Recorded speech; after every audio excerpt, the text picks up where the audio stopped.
যারা আমাদের বিরোধিতা করে, আমাদের ব্যাপারে ঘৃণা ছড়ায়, তাদের জন্য আমাদের বুক ভরা দরদ আর ভালোবাসা আছে না নাই? কারণ ভালোবাসা দিয়ে যা জয় করা যায়, কঠোরতা দিয়ে তা পারা যায় না।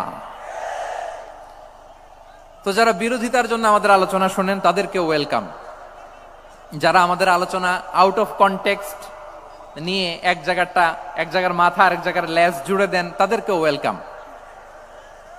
গত সপ্তাহে আপনারা জানেন খুলনা বিভাগের প্রোগ্রাম আমি দিয়েছিলাম যশোরে আদ্দিন ফাউন্ডেশনের উদ্যোগে। তো যশোরের প্রোগ্রামের এক ভিডিওর পেছনে আমাদের কিছু দিনী ভাইরা 6 বছর আগের এক অডিও ব্যাকগ্রাউন্ডে জুড়ে দিয়ে বিভ্রান্তি ছড়ানোর জন্য সোশ্যাল মিডিয়াতে ছড়িয়ে দিয়েছে।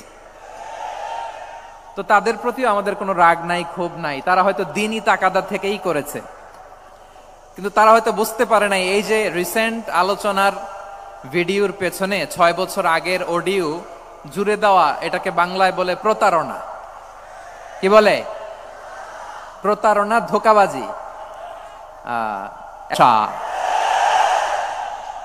যারা আমাদের বিরোধিতা করে, আমাদের ব্যাপারে ঘৃণা ছড়ায়, তাদের জন্য আমাদের বুক ভরা দরদ আর ভালোবাসা আছে না নাই?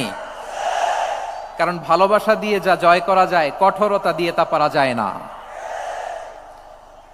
তো যারা বিরোধিতার জন্য আমাদের আলোচনা শোনেন তাদেরকে ওয়েলকাম।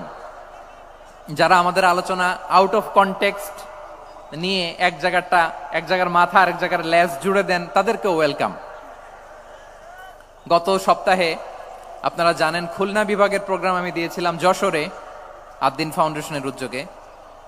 তো যশোরের প্রোগ্রামের এক ভিডিওর পেছনে আমাদের কিছু দিনী ভাইরা 6 বছর আগের এক অডিও ব্যাকগ্রাউন্ডে জুড়ে দিয়ে বিভ্রান্তি ছড়ানোর জন্য সোশ্যাল মিডিয়াতে ছড়িয়ে দিয়েছে। তো তাদের প্রতিও আমাদের কোনো রাগ নাই, ক্ষোভ নাই। তারা হয়তো দিনী তাকাদা থেকেই করেছে, কিন্তু তারা হয়তো বুঝতে পারে নাই এই যে রিসেন্ট আলোচনার ভিডিওর পেছনে 6 বছর আগের অডিও জুড়ে দেওয়া, এটাকে বাংলায় বলে প্রতারণা। কি বলে? প্রতারণা, ধোঁকাবাজি।